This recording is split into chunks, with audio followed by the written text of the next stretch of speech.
Of the populations most vulnerable to a COVID-19 outbreak, the world's 26 million refugees are at the top of that list.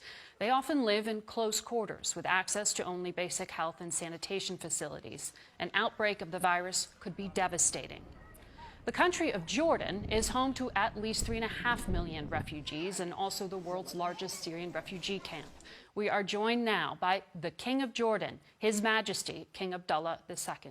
Good morning to you, Your Majesty. Good morning, Margaret. Social distancing is next to impossible for refugees. How do you plan it to limit the spread? Well, we acted quite early on, and that helped us flatten the curve quite well. We created, obviously, some tough measures in lockdown and quarantines that are over the whole country, although we're in the process of opening that up slightly. The challenge with refugees, obviously, they're about 20% of our population. The majority are not in refugee camps, so that is a challenge. But we treat every person inside of our borders, whether you're a Jordanian citizen or a refugee, in the same manner.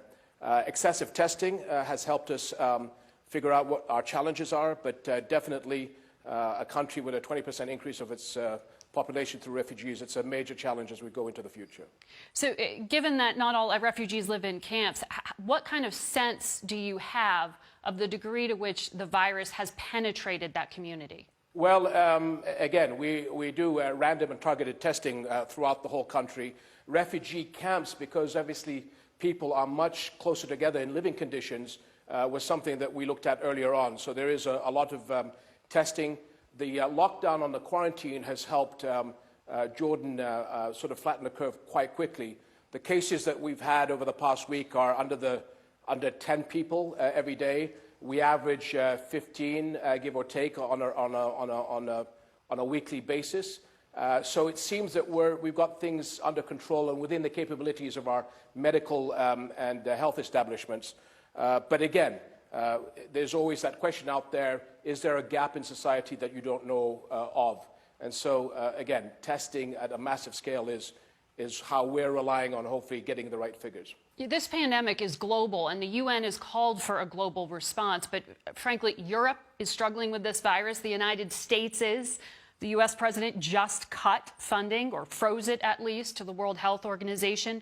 Who do you see actually leading a global response? Well, I think this is a challenge that took everybody by surprise by the impact and the magnitude of this pandemic.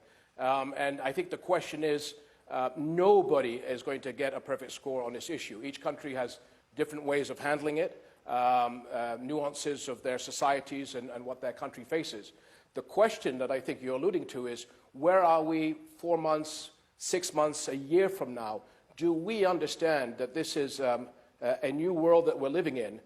This is a disease a virus that crosses borders. It's an invisible enemy. It'll target developed countries, undeveloped countries, whatever your religion, creed, color, or race. Unless we work together, we will not be able to overcome this in the way that we need to. So our enemies of yesterday, or those that were not friendly countries yesterday, whether we like it or not, are our partners today. And I think the quicker we as leaders and politicians figure that out, the quicker we can bring this under control, because it's not just COVID-19 that we're worried about, is what does it bring for us on the world in 2021, 22, 23? Are we going to be prepared for the next wave of this? And that can only happen if we reach out to each other. Well, the IMF has said that if countries don't handle this right, that the virus could destabilize countries, in particular because of the economic strain. Are you worried about instability in Jordan? Are you worried that this could be exploited by extremist groups? Well, I think all over the world, extremist groups and the usual suspects will obviously try and take advantage of that. We, as a country that have come out of the regional shocks of wars with the massive surge of refugees that we've had, plus being a poor country on a very strict program with the IMF in trying to get the economy back and running, obviously this is a major concern.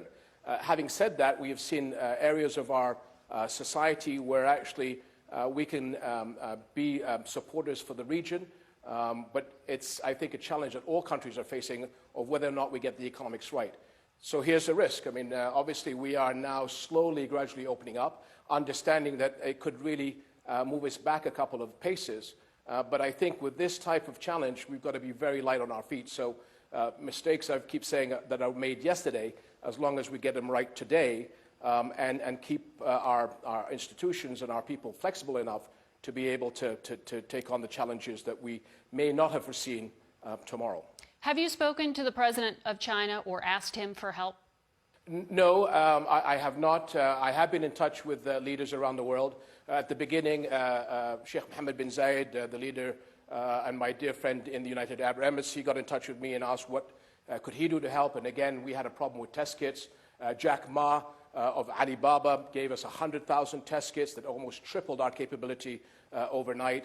Many individuals and countries have helped us, as we have in turn been helping them. And this is, I think, the flavor I hope that people will get. I mean, to be really honest, Mother Nature gave us a big kick up the backside. And are we smart enough as a race and as a people to understand that we've got to get it right? And do we now serve humanity in the right way to be able to make sure that everybody is looked after? Because those that have not are going to suffer as much as those that have. And if we don't reach out to those that are in need, even though we may have limited resources, it is, at this stage, doing what's right to help all of us, because we're all in the same boat. Your Majesty, thank you for your time. Thank you very much, Margaret.